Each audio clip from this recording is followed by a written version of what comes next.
Hmm. Interesting. Now, I do know that this idea is pretty controversial when it comes to scientists. They don't want to, accept this fact. But why are scientists in the first place opposing this instead of being open to at least evaluate this idea? Well, the main part is fear.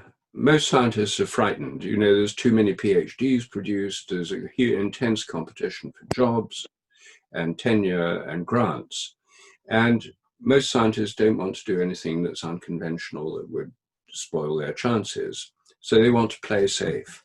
And they know this is a controversial theory, and they know that there are some people who are vehemently opposed to it.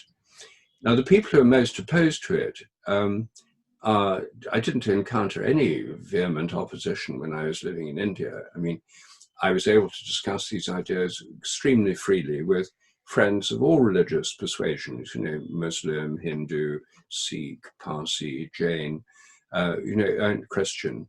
I had India was incredibly free intellectually for me. I mean, one reason I wanted to write my book in India is because I felt completely free when I was in India. But here, the scientific world in Europe has a tremendous baggage, historical baggage, which comes from the history of conflicts between science and the church in the 17th century. And then in the 19th century, many European governments, in the 18th century, the French government, in the 19th century, the Russian government, for example, were very reactionary. They claimed that they were ruling in the name of God. The kings or the emperor were supported by the church.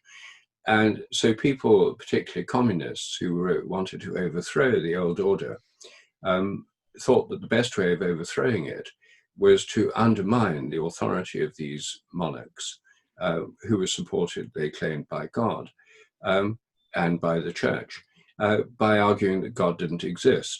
And so atheism became highly political as part of a left-wing agenda to get rid of traditional power structures in Europe. So a lot of the French Revolution attempted to abolish religion and abolish Catholicism in France. And they turned the Cathedral of Notre Dame in Paris into a temple of reason. Priests and monks were guillotined, monasteries were closed, and they proclaimed that the official religion of France was the cult of reason. Well, that was in 1793. And this had an enormous impact through the 19th century. Marx was a great Marxist. He was a great atheist. And a lot of the socialist and Marxist movements were militantly atheist. So among intellectuals in late 19th century Europe, it became very fashionable to become materialists and atheists. And science appeared to support the materialist atheist worldview. So the people who have attacked me, and there have been quite a few of them, every single one of them, I would say, is a militant atheist. And their agenda for attacking me is to defend materialism, which is an atheist philosophy of nature, which supports their worldview. And they're afraid that if materialism is questioned in science, then people will start saying, well, consciousness may be more than the brain, maybe psychic abilities exist, perhaps there are real altered states of consciousness that link us with other forms of consciousness in the universe. All of this would undermine their materialist worldview. So they see me as a terrible enemy to be counteracted at every possible opportunity. But that's only a minority, even within Western science. I mean, the number of militant atheists is relatively small.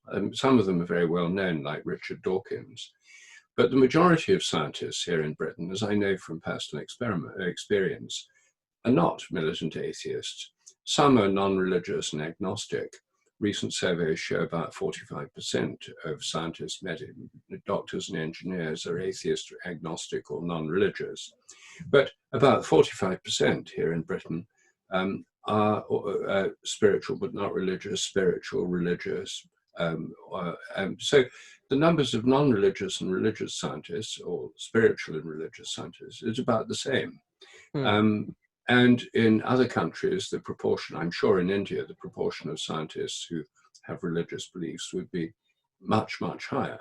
I mean, when I was working in India, admittedly it's a long time ago, but there were practically no militant atheists among my acquaintances. The only one I knew had studied in Cambridge and had come back filled with, he'd been converted to atheistic materialism and was a kind of evangelical atheist. But that was just one out of all the people I met in years in India. Correct.